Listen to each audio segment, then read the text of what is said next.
అఖండ 2 ధర్మ సంస్థాపన. రుద్రవనం యొక్క ప్రశాంతతకు భంగం కలిగింది. విక్రమ్ భైరవ్ అనే దురహంకారి తన జియోకార్ప్ సంస్థతో ఆ పవిత్ర భూమిపై అడుగుపెట్టాడు. అతని కన్ను అక్కడి కొండలలో దాగి ఉన్న సోమశిల అనే అరుదైన అతీంద్రియ శక్తులుగల ఖనిజంపై పడింది.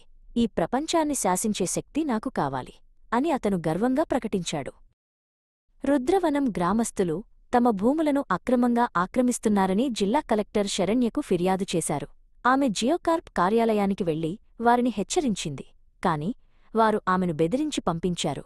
నిస్సహాయతతో ఆమె ఆకాశం వైపు చూస్తూ, అఖండ, ఈ ప్రజలను కాపాడటానికి నువ్వు రావాలి అని మనసులో ప్రార్థించింది. ఎక్కడో హిమాలయ గుహలో శివధ్యానంలో ఉన్న అఖండ కళ్ళు తెరిచాడు. అధర్మం యొక్క ప్రకంపనలు అతనికి చేరాయి. అతని గురుదేవులు ఒక దివ్యమైన వెలుగురూపంలో ప్రత్యక్షమై, అఖండ, ధర్మం ప్రమాదంలో ఉంది. రుద్రవనం నిన్ను పిలుస్తోంది. వెళ్ళు, నీ కర్తవ్యాన్ని నిర్వర్తించు అని ఆదేశించారు. జియోకార్ప్ బుల్డోజర్లు ఒక పురాతన శివాలయాన్ని కూల్చివేయడానికి సిద్ధంగా ఉన్నాయి.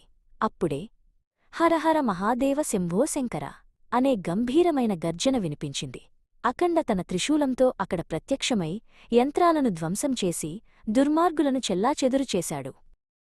శబ్దం విని అక్కడికి చేరుకున్న శరణ్య విధ్వంసం ఆగిపోవడం చూసి ఆశ్చర్యపోయింది. అక్కడ నిలబడి ఉన్న అఖండను చూసి ఆమె కళ్లలో నీళ్లు తిరిగాయి.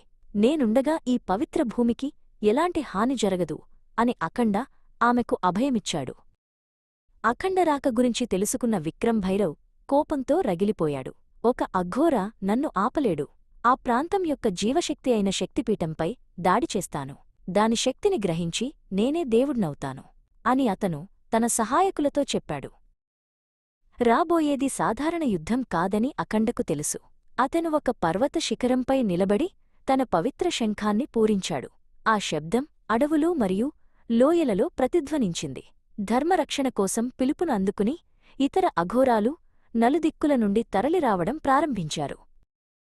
చంద్రగ్రహణం రోజు రాత్రి విక్రమ్ భైరవ్ తన కిరాయి సైనికులు మరియు తాంత్రికులతో శక్తిపీఠం వద్ద ఒక క్షుద్రయాగాన్ని ప్రారంభించాడు.